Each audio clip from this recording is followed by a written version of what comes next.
I hope the thunder stops long enough for me to film this. But it is time for my raglan shaping on the back. And I've checked my length against the front. I actually paused for a second before I knit this. And I'm working an adjusted length of 17 inches for the back because the front has 15.5 inches, and that's my change. I've altered the length. And it's time to work the raglan. So I have, of course, mapped it out, and I know when I'm doing it, but I just want to look what I'm doing. And it tells me for my size, I'm going to bind off 7 stitches. And there's a little note here. I'm just going to get that out of my shot. There's a little note here reminding me that after a bind off, I will have 1 stitch left on my needle. And you'll see why I make that note, because I'm counting that as one of the knits. So first of all, I never count a bind off until I pass it over. Very important, so that I don't lose track. So I pass over and there's 1. I pass over and there's 2. And of course I'm binding off in pattern, which simply means if I see a knit stitch, I knit it. And if I see a purl stitch, I purl it. So there's 3. And there's 4,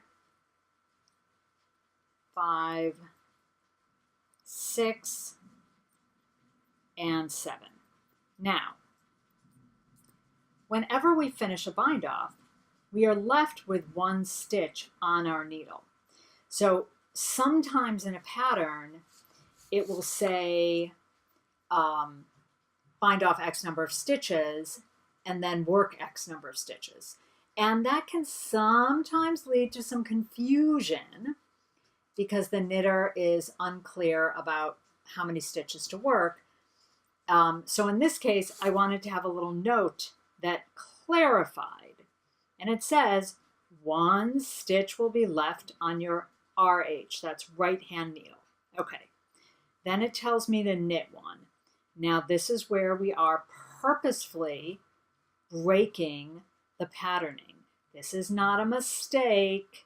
You're purposefully breaking the pattern. So I knit 1, and then it tells me to purl 3, and I'm going to do my lazy purl. Purl 1, 2, 3, and place first raglan marker and knit 1, and then work in pattern to the end of the row. So I just want to pause for a second, and I'll show you what's happening here. And of course, I'm going to show this to you again when we get to the sweater front, so don't worry, in case you forget. So what is going on is here I've broken with my patterning because I'm going to begin this raglan line.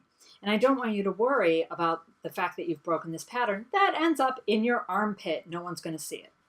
And you can see here are those purl stitches. And of course we have 2 knit stitches on the sweater back, but we also have 2 knit stitches on the sweater sleeve. So when we seam them together, they look beautiful. So I'm going to go ahead and work to the end of the row, and then I'll turn my work and we'll take a look at the next row together.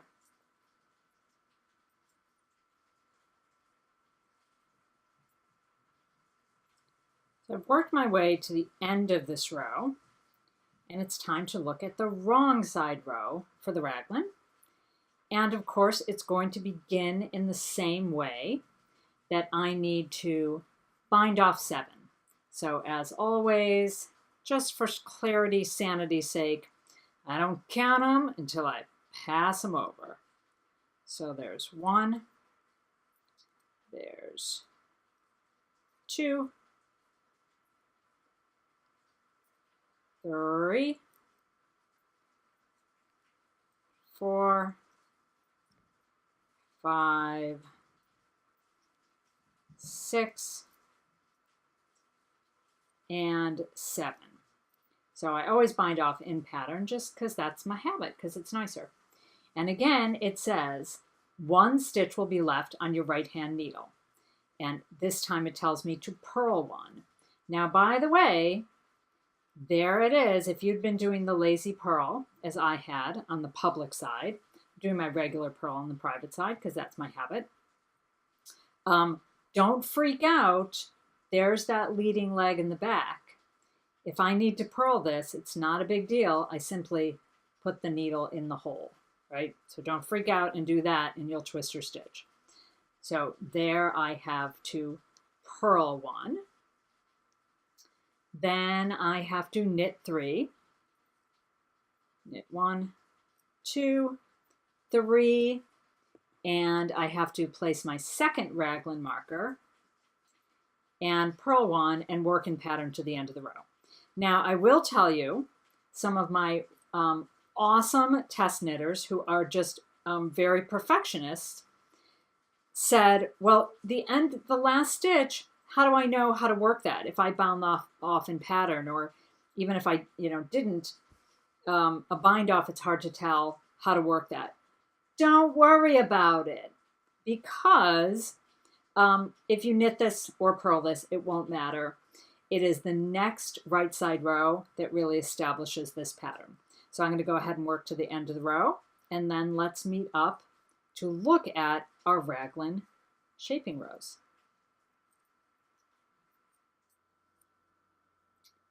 I'm back on the public side, and it's time for my first decrease row. And these are the raglan shaping rows that I'm going to repeat. So it tells me for my size that I'm going to knit 2. Well, actually for every size, this is how they're done. I'm going to knit 2, purl 3. So those stitches are always there. Those are the stitches that follow the raglan. But then it says SM, that's slip marker, and SSK. So this knit stitch is always going to overlap the second stitch. That's why here it's a left slanting decrease. And I'm going to do that one move SSK. And that is always going to be. And then it tells me to work in pattern to 2 stitches before the marker. So on this side, I'm going to have an SSK after the marker. And on the other side of my work, I'm going to have a knit 2 together before the marker. So I'll go ahead and work to the end of the row, and let's take a look at that.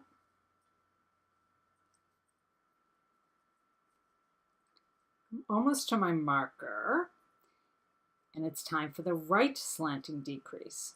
So remember, your left slanting decrease is after the marker, but here, slow down, don't forget, your right slanting decrease is going to be 2 stitches before the marker.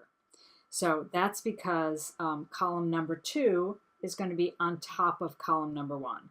Oh, and now for some reason, I just noticed that that stitch mount is reversed. I'm not really sure why, but there you go.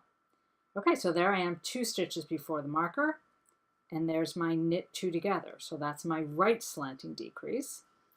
And then I slip the marker, and of course I purl my 3, and I knit my 2. And that's my raglan shaping.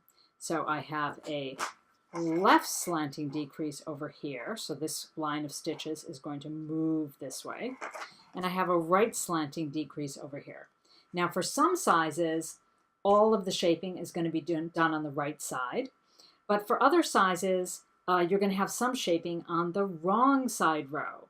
So there was that right slanting decrease, which means when I turn around, if I was working one of the sizes that had a wrong side decrease, I would slip this marker and do a purl 2 together.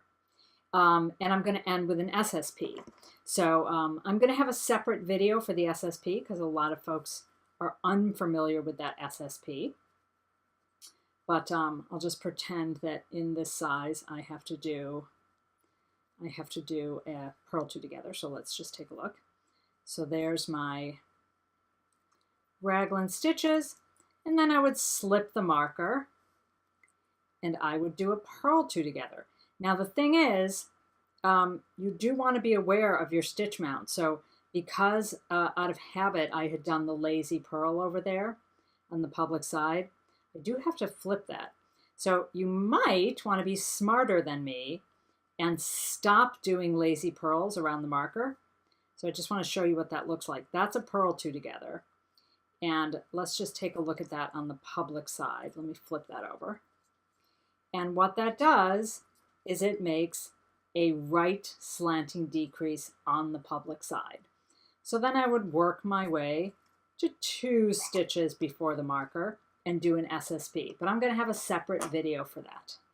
So there you go. That's your raglan shaping. Keep following your notes until you get to the correct number of stitches for the top and then bind off.